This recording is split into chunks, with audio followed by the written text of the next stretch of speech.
수고하셨습니다. 다 시험 기간이죠? 왜 아빠를 쳐다봐요?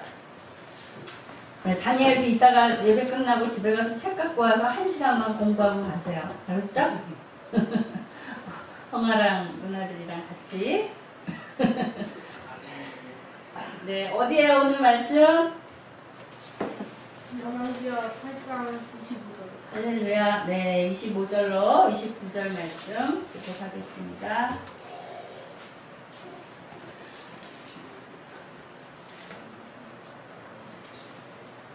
이스라엘 왕 아합의 아들 요람 제12년에 유다 왕 여호람의 아들 아하시아가 왕이 되니 아하시아가 그의 나라에 나이 60세라.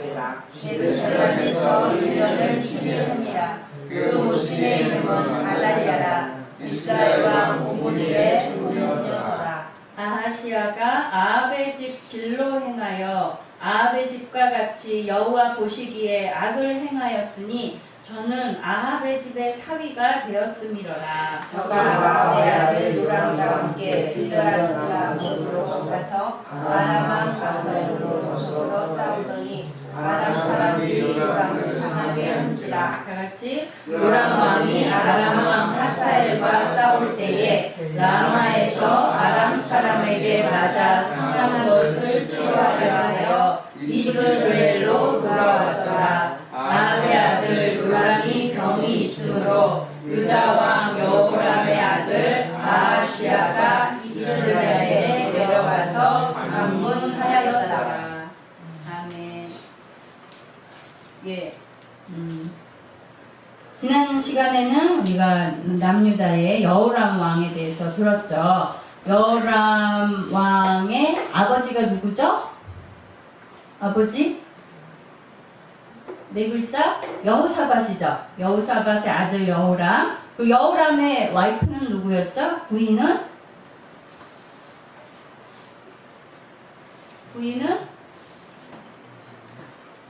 오늘도 오늘 안 나오나? 나오죠. 아달랴. 그죠? 아달랴.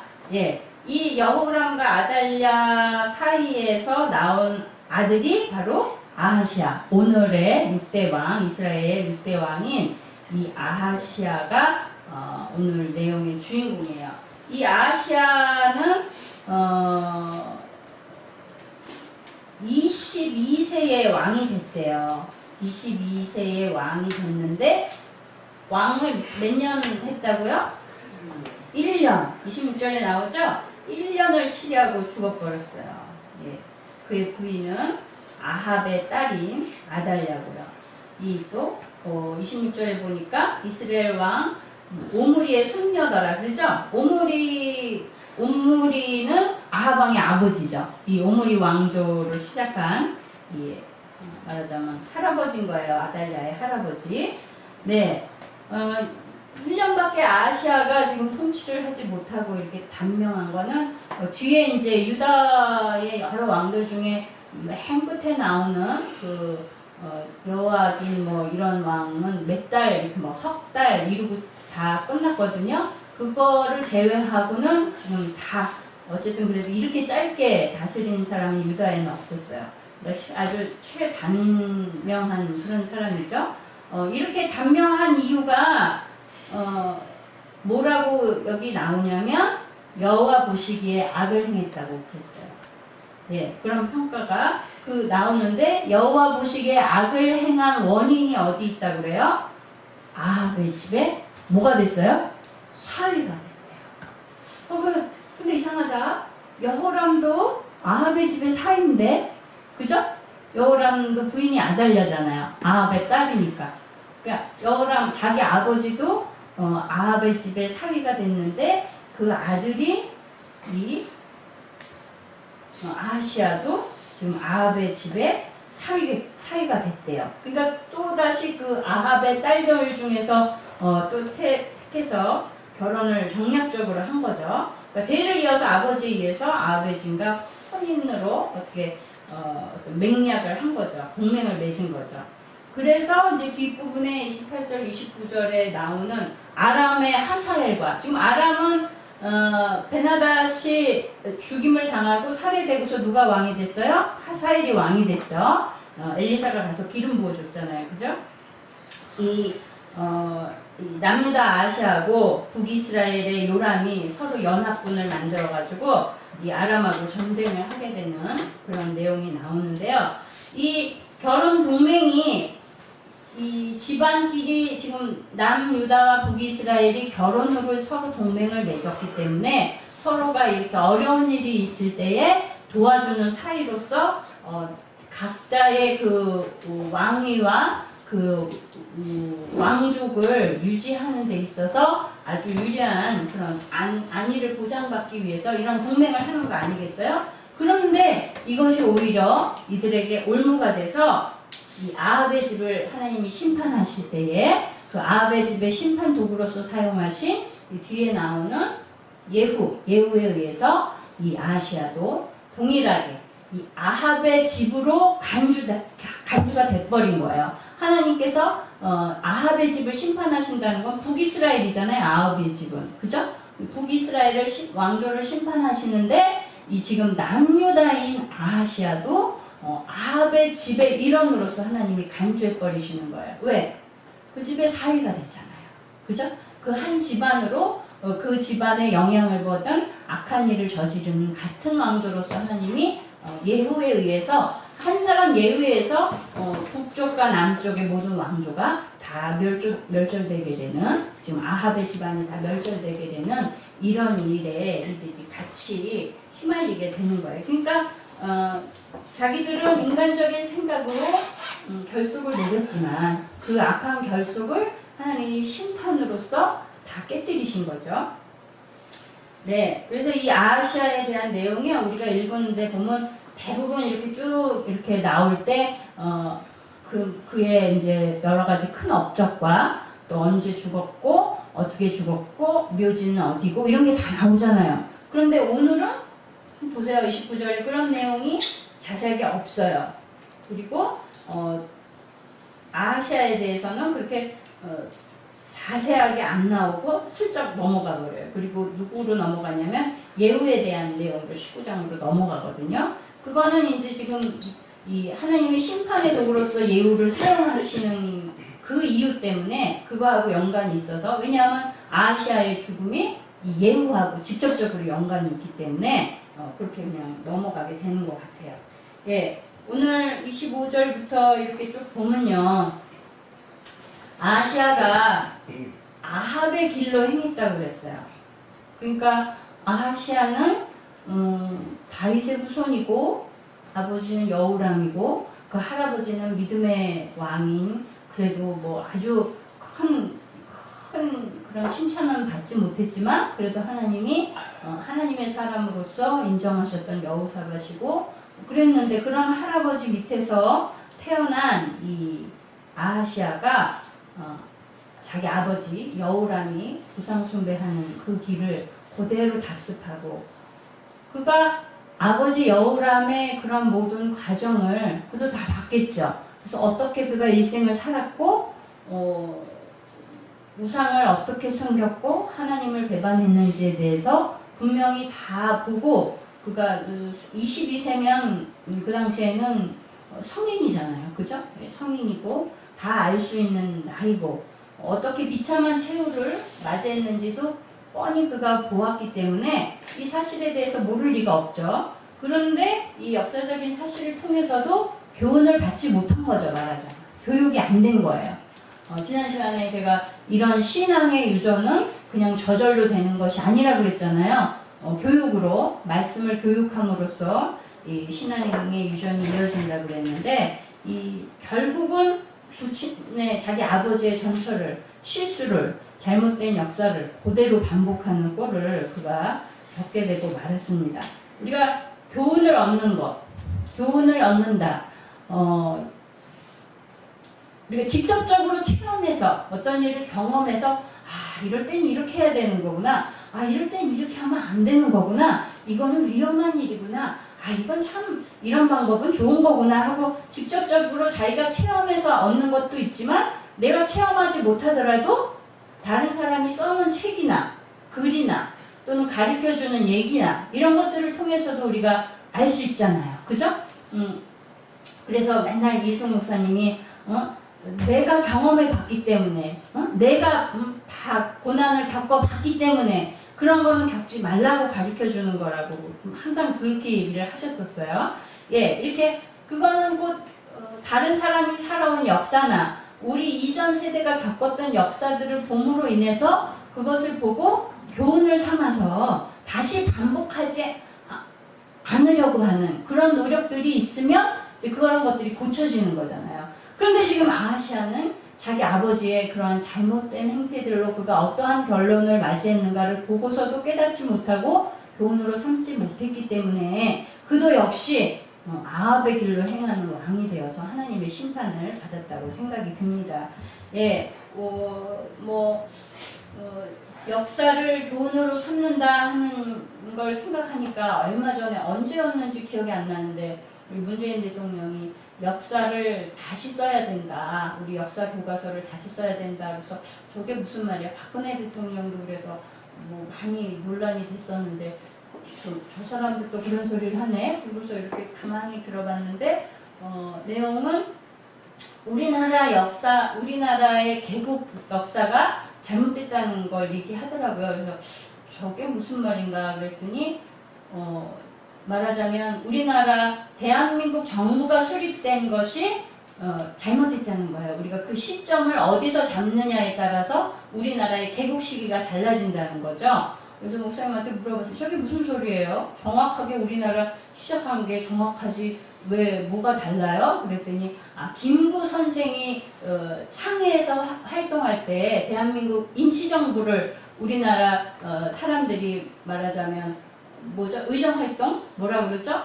독립운동 할 때에 우리나라에서는 지금 일본의 압제하에 있으니까 할 수 없으니까 만주나 상해 등지를 전전하면서 임시정부를 세웠었잖아요. 독립운동가들이. 이제 그거를 기점으로 해야 된다라는 주장이더라고요. 문재인 대통령이 주장하는 게. 그러면서 이제 역사를 교훈 삼고 역사를 바로 봐야 된다. 그런 얘기를 하더라고요. 그런데 이걸 잠깐 정확하게 좀 짚고 넘어가자면 우리나라 대한민국 정부가 수립된 거는 우리가 인정하고 있는 거는 이승만 대통령이 대통령으로 취임하면서 말하자면 국민의 선거로 선택이 됐잖아요. 그것을 계기로 이제 대한민국이 수립이 됐는데 그런데 백범 김구 선생이 만주에서 상해에서 활동했던 그 임시정부를 기준으로 삼는다는 거는 이제 왜 저럴까 그랬더니 또 김구 선생을 좀 좌파 성향의 사람으로 이렇게 분류를 하더라고요. 그래서 그때 그런가 백범 김구 선생하면 굉장히 그 당시에 우리나라 사람들이 존경하고 그랬던 인물이잖아요. 근데 대한민국 정부 수립되고서 이듬해인가 누가 이렇게 총으로 쏴가지고 돌아가셨죠. 그 자리에서 바로 돌아가셨는데 그게 뭐 이승만 대통령 측 사람이 시킨 거다 뭐 별별 하는 얘기들이 있었어요. 그런데 백범 김구 선생의 그 임시정부를 우리나라 개국의 시기로 봐야 된다라고 주장하는 이유가 그분이 북한하고 우리 남한하고 같이 합쳐서 통일정부를 이루어야 된다라고 주장을 하셨기 때문에 말하자면 좌파 성향의 사람으로 많은 사람들이 오해를 하고 있더라고요. 그런데 역사적으로 정확하게 제가 그분에 대해서 공부해보질 않았기 때문에 정확하게는 저도 잘 모르겠어요. 그런데 제가 그래서 EBS에 나온 거를 이렇게 찾아봤더니 그런 건 아닌 것 같더라고요. 그런 건 아닌데 워낙 백범 김구 선생이 존경받는 인물이기 때문에 좀 좌파 성향의 사람들이 그런 일부분을 그렇게 주장하는 것 같아요. 근데 재미있는 거는요. 김구 선생이 동학운동으로 시작해가지고 젊은 시절부터 그 죽을 때까지 정말 이 나라를 위해서 대한민국의 독립을 위해서만 일생을 사는 분이더라고요. 참 훌륭한 분이더라고요. 그런데 그 과정이요. 그 과정 속에서 별별 일이 다 있죠. 죽을 위험도 겪었고 사형당할 위험도 있었고 그런데 벌써 피신을 다니면서 각종 종교에 다 몰입을 해요. 그래서 공주에 가서는 승려가 돼요. 승려가 됐다가 그리고 거기서 나와서는 이제 젊은 학생 청년들을 이제 가르치는 데 올인하시거든요. 그러면서 보니까 우리가 교육에 대해서는 서양에서 들어온 교육이 탁월하더라는 거예요. 그리고 거기서 이렇게 기웃기웃 하시다가 기독교에 다시 개종하시게 돼요. 그래가지고 돌아가실 때는 기독교인으로서 아주 이렇게 몇 마디들 보면은 믿음이 있으셨던 것 같아요. 기독교인으로서 다행히 돌아가셨더라고요. 네, 왜 이런 얘기를 했냐면요. 역사를 바로 보고 역사를 교훈으로 삼아야 된다. 그렇게 주장을 해요.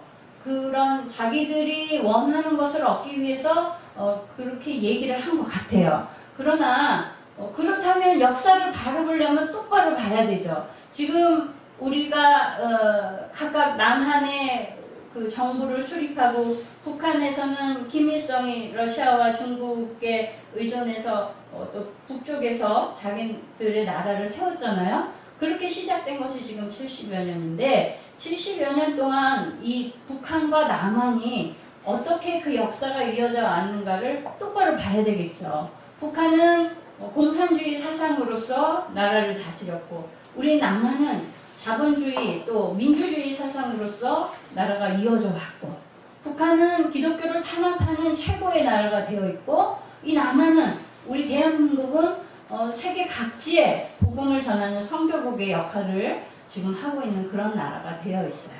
그런데 살고 있는 형태가 어떤지 눈을 뜨고 똑바로 봐야 되잖아요. 북한은 지금 굶어서 죽는 사람들이 기아로 죽는 사람들이 정말 수두룩하고 우리 남한은 너무 먹을 것이 풍족해서 내다 버리는 지경인데 이러한 모든 것을 볼 때에 역사를 통해서 공부해야 되잖아요. 그런데 왜 지금 이 시점에 그들이 북한의 공산주의를 버리게 하고 민주주의로 돌아오게 하고 그들이 믿는 김일성이 아닌 그 자리에 하나님 아버지를 그들에게 넣어줘야 되는 이런 교훈을 바로 택하지 못하고 어째서 우리 남한을 마치 공산주의 시켜야 되는 것 같이 그렇게 주장하는 사람들의 그 머릿속에는 역사를 똑바로 보는 인식이 있는가 하는 그런 생각이 들었어요.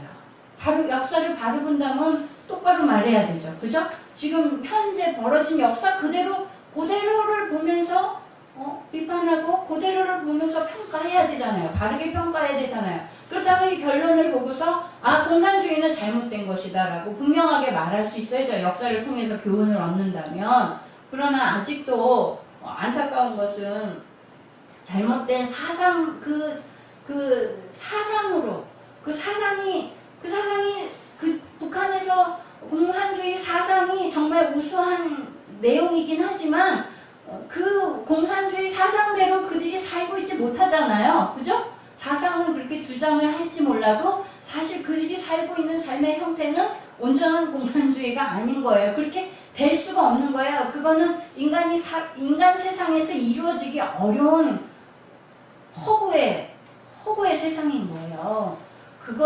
그것이 옳다라고 주장하고 분명히 70년이 지난 중국이나 러시아를 다 제끼고서라도 우리 민족 똑같은 한 민족 한 언어를 쓰는 동시에 시작해서 다른 결과가 나온 지금 이 현재를 보고서도 바로 평가하지 못하고 깨닫지 못한다면 그들은 정말 잘못된 사상에 치우쳐서 바로 역사를 보지 못하는 색안경을 끼고 있는 것과 같다. 그런 생각을 하게 됐습니다.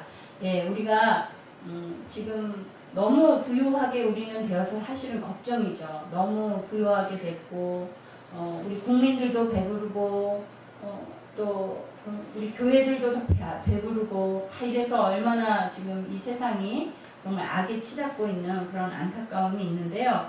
이 역사라는 것 자체가 바로 하나님의 말씀, 이 성경의 역사인 거예요.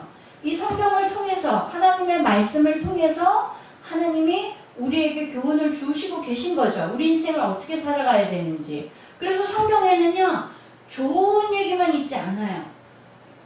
제가 옛날에 일할 때 그림 그릴 때 직장 동료들이 이제 CBS 같은 데서 무슨 배경 그림 같은 걸 하는데 거기에서 말하자면 가나안 땅의 사람들을 다 죽이고 이스라엘 백성들이 죽이고 들어가야 되는 그런 내용들이 있었어요. 그러니까 믿음이 없는 친구들이 막 비판을 하는 거예요.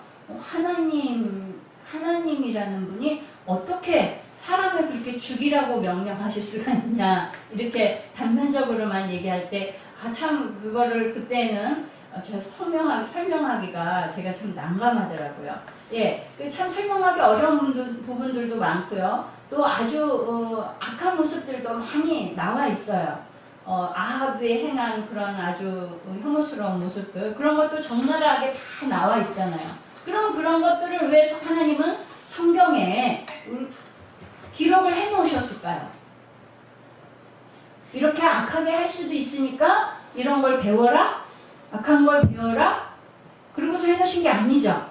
이런 악들을 보고 이런 것을 따라하지 말고 그렇게 하면 안 된다는 것을 하나님이 교훈 삼아 주시고 우리에게 가르쳐 주시고자 악한 것들도 다 기록하게 해 놓으신 거예요. 그러니까 인간은 누구나 잘못할 수 있는데 이러한 것이 잘못된 것이다. 그러면 하나님의 심판이 온다. 이런 것들을 하나님이 경고하시고 가르쳐 주기 위해서 우리에게 나타내 보여주신 것입니다. 그래서 이 역사는 지금 태초부터 이제 예수님이 다시 오실 그 종말까지 계속해서 직진해서 역사가 이어져 가고 있는 거예요. 그렇다고 해서 역사 속에 일어났던 일이 또 반복되고 그렇지는 않아요. 그죠? 그리고 똑같은 일이 반복되는 일은 없어요. 그러나 비슷한 양상으로 또 그러한 형태들이 나오기는 해요. 왜 그럴까요? 잘못된 역사가 있었으면 다시는 그런 잘못된 역사가 일어나면 안 되잖아요. 좀 전에 말씀드린 것 같이 하나님의 가르쳐 주셨음에도 불구하고 인간들이 그걸 깨닫지 못하고 교훈 삼지 못해서 그 잘못을, 그 악을 또 반복하기 때문에 비슷한 모습의 양상들이 계속해서 나타나고 그래서 많은 사람들이 동일한 실수를 범하게 되는 것으로 생각이 됩니다. 아시아도 자기 아버지 여호람에게서 교훈을 받지 못하고서 동일한 전철을 밟았기 때문에 하나님의 심판을 피하지 못한 것입니다. 예, 이송 목사님이 가끔 그런 얘기 잘 하셨어요. 똑같은 실수를 반복하는 거는 개가지 토한 거를 다시 핥아먹는 거하고 똑같다. 그런 얘기 자주 하셨었죠. 그때 참 그걸 들을 때마다, 그렇다고 제가 뭐 믿음이 없고 신앙생활을 안 하는 상태도 아닌데도 그 얘기를 들을 때마다 푹푹 찔리더라고요. 우리 생활 속에서 우리 그런 거 많죠. 내가 이거 하나님 앞에서 이런 부분은 고쳐져야 되는데 그렇게 결심을 하지만 또 뭐 일상적인 형태로 우리가 습관처럼 되어버린 나쁜 것들, 좋지 않은 것들이 항상 우리가 이어져 오잖아요. 그게 완전히 우리가 그냥 확 개조가 된다면 이게 그냥 팍팍 찢어버리고서 그냥 새로운 장에 탁 한다면 얼마나 좋겠어요. 근데 그게 잘 안 되는 거예요. 그래서 항상 그런 말씀을 들을 때마다 한 찔리는 느낌을 받았거든요. 이제는 이런 부분은 고쳐야지, 이런 부분은 고쳐야지. 늘 그랬던 생각이 납니다. 예, 우리도 정말 말씀 안에서 이러한 우리의 선조들이 또 하나님이 주신 이 성경 말씀에서 가르쳐 주신 이런 잘못되고 악한 것들에 대해서 우리가 교훈을 삼아서 우리 삶 가운데 적용을 시키고 정말 바꿔야 될 것, 변화해야 될 것들은 싹싹싹싹 깨끗이 빨리빨리 변화되어서 정말 하나님의 심판을 받는 자가 아니라 상급과 축복을 받는, 또 하나님의 인정하심을 받는 그런 성도들이 되기를 바랍니다. 네, 27절에 보면요. 아하시아가 아합의 집길로 행하여 아합의 집과 같이 여호와 보시기에 악을 행하였으니 저는 아합의 집의 사위가 되었습니다. 예, 사위가 되었습니다라고 강조를 하고 있어요. 그래서 아람하고 지금 싸울 때에 지금 북이스라엘하고 같이 동맹을 맺고 싸우고 또 그 요람 왕이 부상을 당했다고 그러잖아요. 그러니까 어디 나와요? 예, 뒤에 29절에 부상을 당하니까 지금 그 북이스라엘에 있죠. 이스라엘이 예, 거기로 지금 아하시아가 얼른 찾아가서 병문안을 간 거예요. 병문안을 갈 수 있는 그런 정도의 사이가 됐다는 거는 지금 그 집안 사람이라는 거죠. 지금 말하자면 요람 왕이요, 자기 삼촌이에요. 북이스라엘의 요람 왕이 자기 삼촌인 거예요. 아달랴하고 남매지간인 거예요. 엄마 아달랴하고. 그러니까 지금 이 아합의 집의 사위가 되었기 때문에 아하시아가 우상 숭배를 하는 아합의 집과 아주 긴밀하게 됐고 그 집의 길로 행하게 된 이유가 된 거죠. 우리가 그냥 가만히 생각해도 아합은 어떤 인물이었어요? 여호와의 길을 떠나고 북이스라엘의 정말 우상 숭배를 그냥 아주 법화한 그런 인물이잖아요. 그런 온갖 악을 행하는 그 아합의 집안과 혼인을 맺었으니까 이 아하시아가 결말이 타락의 길로 끝날 것이다라는 거는 뭐 불보듯 뻔한 거죠. 금묵자억이라는 말이 있죠, 그죠? 예. 그러니까 악한 것을 가까이 하면 결국 악한 것의 모양을 닮아간다는 말이에요. 우리가 어떤 사람과 누구와 교제를 하는가가 굉장히 중요합니다. 여러분들도 다 경험이 있으실 거예요. 네, 예를 들면 이 남유다의 이 이스라엘의 왕조의 시조인 다윗과 같이 다윗이 사귄 친구가 있었죠. 사울의 아들 요나단, 그죠? 이 절친 요나단은 정말 다윗을 위해서 자기 목숨까지도 내놓을 수 있는 그러한 사람이었어요. 이 요나단 덕분에 다윗이 자기 목숨을 유지할 수 있었고, 그가 이스라엘의 왕의 길로 가는 데 있어서 정말 그 모든 고난을 이겨낼 수 있게끔 하는 하나의 힘이 되었던 그런 친구가 바로 요나단이었어요. 그러니까 일생에 아마도 다윗이 죽을 때까지 일평생 가슴속에 정말 고마운 사람으로서 기억하는 그런 친구가 아니었을까 생각이 들어요. 그런데 다윗의 맏아들인 장자 누구예요? 압살롬. 그죠? 압살롬은 자기 친구 요나다 아주 꾀가 많은 사람이었죠. 그래서 아주 문제의 인물이었는데 악한 꾀를 내가지고 자기가 원하는 그 다말을 범하게끔 하고 순간의 쾌락을 위해서 잘못된 선택을 하고 그래서 결국 이걸 조장한 게 누구냐면 그 친구 요나답인 거예요. 사귀고 있는 자기 동무 요나답. 그것이 그렇게 이렇게 옆에서 옆구리 찔러가지고 악을 그냥 행하게끔 한 거예요. 그러니까 분명히 본인도 압살롬도 그것이 악한 생각인 것을 알기 때문에 행하게끔 한 거죠. 그 결국은 어떻게 됐느냐? 이 다말의 오빠죠. 결국 복수를 당하죠. 복수를 당해서 죽게 되잖아요. 잠언 4장 14절 15절에 사특한 자의 첩경에 들어가지 말며 악인의 길로 다니지 말지어다. 그 길을 피하고 지나가지 말며 돌이켜 떠나갈지어다. 네, 이 말씀이 있어요. 우리 특히 염려되는 것은 자녀들.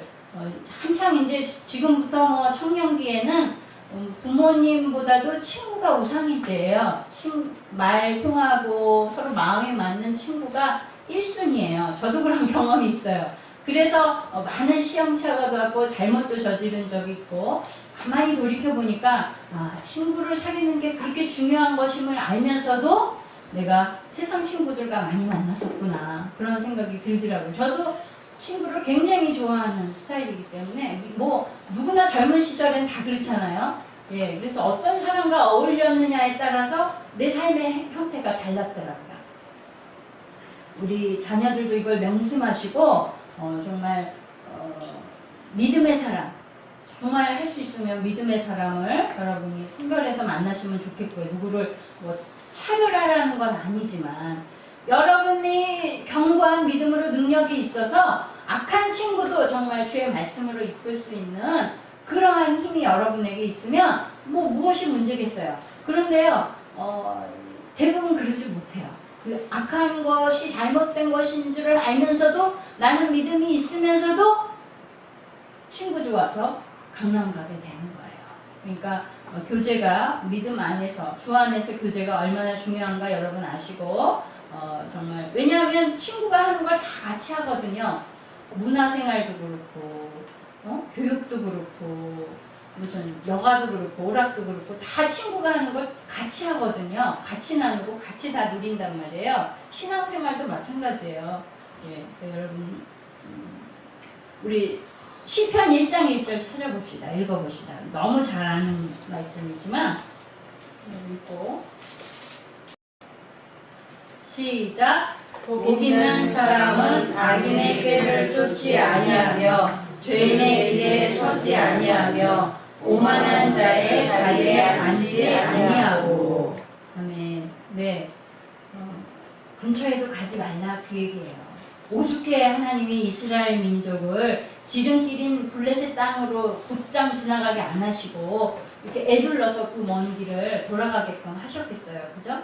예, 우리 자신의 연약함을 여러분이 정말 잘 기억하셔서 정말 세상적인 즐거움을 주고 넓은 길을 제시해주는 그런 사람을 쫓아가면 안 돼요. 정말 아프지만 따끔한 사랑의 말로 지적해주는 사람, 또 좁고 어려운 길을 같이 가자고 하는 사람, 좁고 어렵지만 바른 길을 올바른 길을 같이 가자고 해줄 수 있는 그런 사람을 여러분이 사귀어야 되는 거예요.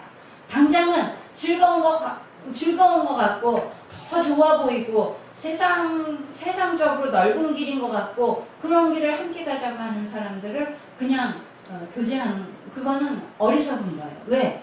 그 넓은 길은 지옥으로 가는 길인 거예요. 우리가 천국으로 가는 길은 좋은 길이에요. 오직 예수님만 바라보고 가는 그 좁은 길로 같이 갈 수 있는 그런 사람을 여러분이 교제하시기를 바랍니다. 예, 아합의 길로 행했기에 정말 아합은 그 우상의 길, 악한 길을 가면서 하나님이 가뭄으로써 저주를 하셨죠. 우선은 그가 살아있는 동안에 가뭄의 저주를 받았어요. 그래서 온 백성이 가뭄에 내내 시달렸어요. 그 황폐한 거죠. 땅도 황폐하고 사람들의 심령도 황폐하고 우상 숭배로 인해서 영혼도 황폐한 그런 세상을 만들었던 사람이에요. 그리고 얼마나 교만했어요. 자기가 가진 지위로 인해서 연약한 백성들을 생명을 막 재산을 다 갈취하고 교만한 길이죠. 예, 이런 죄악된 길을 걸었던 아합의 길로 아하시아도 결국은 똑같이 걸어간 거예요. 요즘 뭐 TV를 보면요, 뭐 별걸 다 신격화 하더라고요. 뭐 어떤 말 잘하는 그런 MC, 말 잘하는 코미디언을 뭐 윤우님, 그리고 윤우님 누군지 아세요? 유재석을 윤우님이라고 그러더라고요. 유재석 하나님이라는 의미인 것 같아요. 그러니까 하나님, 유재석 플러스 하나님 해갖고 윤우님이래요. 처음에 저게 뭔 소린가 그랬어요. 그런 의미인 거예요. 그러니까 아주 그런 뭐라 그럴까, MC나 이런 거로는 아주 최고다 이거죠. 그리고 또 뭐를 붙여요 요즘에는 앞에다가?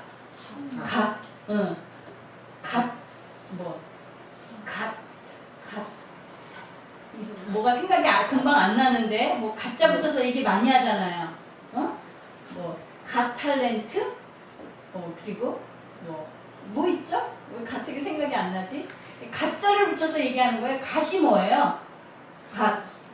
하나님 신이잖아요. 신적인 존재다 이거예요. 야, 그 부분에 있어서는 신이야 신. 이렇게 얘기하는 거죠. 그리고 또 뭐 붙이더라? 여러 가지 있어요. 그러니까 뭔가에 탁월하다 하면은 그렇게 막 신격화 시키는 거죠. 사람을. 옛날에 저기 시대에는 그런 걸 상상할 수도 없는 말이었어요. 처음에 무슨 가수 그룹 G.O.D 나왔을 때만 해도 G.O.D 아시죠? G.O.D 나왔을 때도 어떻게 저런 거를 제목으로 쓰지? 팀 이름으로 쓰지? 그리고 소스라치게 놀랐었거든요. 근데 지금은 뭐 유두님 그래도 그냥 여사고 갓 어쩌고 해도 여사예요 그냥. 그런가 보다 그러고 벌써 나도 이게 다 익숙해져 가지고요. 아무렇지 않게 들리더라고요. 지금 시대가 그런 시대에 와 있어요. 그러니까 인간의 우수함이, 인간의 이성이 하나님보다 더 우수하게 취급되고 더 굉장하게 취급되고 인간의 인본주의가 신본주의보다 더 유능한 것으로 간주되는 그런 시대에 우리가 점점 살고 있어요. 이거는 결국은 하나님께 복을 받을 수 있는 그런 형태가 아닌 거예요. 지금 아시아와 같이 정말 아합의 길로 행하는 것과 똑같은 삶의 모습이라고 생각이 됩니다. 우리는 우리 너무나도 만연에 있어서 익숙해져 가고 있지만 이런 것을 항상 우리는 경계하면서 다시금 그럴 때마다 하나님의 말씀으로 돌이키고 우리의 삶의 모습을 다시 정화시킬 수 있는 그러한 기독교인이 되어야겠죠. 그래야 크리스찬이겠죠. 그래야 예수 그리스도의 생명이 있는 사람들이겠죠. 네, 우리는 여호와의 길로 하나님의 말씀, 진정한 역사의 교훈이신 우리 하나님의 말씀으로 돌아가고 예수 그리스도에 가신 그 고난의 길을 따라가는 그러한 하나님의 사람들이 되어지기를 바랍니다. 기도하겠습니다. 하나님, 오늘 아하시아가 아합의 길로 행함으로 말미암아 정말 악한 왕이라는 평가를 오늘 열왕기 하에서 우리가 보았습니다. 하나님, 이렇게 인간은 반드시 누군가에 의해 이렇게 평가되었을 텐데 하나님, 사람이 하는 이 평가보다도 저희들이 더 두렵고 떨림으로 맞이해야 할 하나님의 평가가 우리에게 남아 있습니다. 하나님, 우리는 하나님의 백성으로서 정말 세상 사람들 앞에 하나님의 말씀을 가지고 말씀대로 삶으로 하나님의 옳다 하심을 인정받는 그런 평가를 받는 그러한 신앙인으로 살아가기를 원합니다. 우리의 지혜가 부족하오니 하나님, 우리에게 깨닫는 은혜를 허락하여 주시고 주의 성령께서 매일매일 우리에게 말씀하여 주시사 깨닫고 말씀대로 행하는 하나님의 사람들로 살아갈 수 있도록 남은 3일도 주의 영으로 붙잡아 주시기를 원합니다. 예수님의 이름으로 기도드립니다. 아멘. 주기도문으로 예배 마칩니다.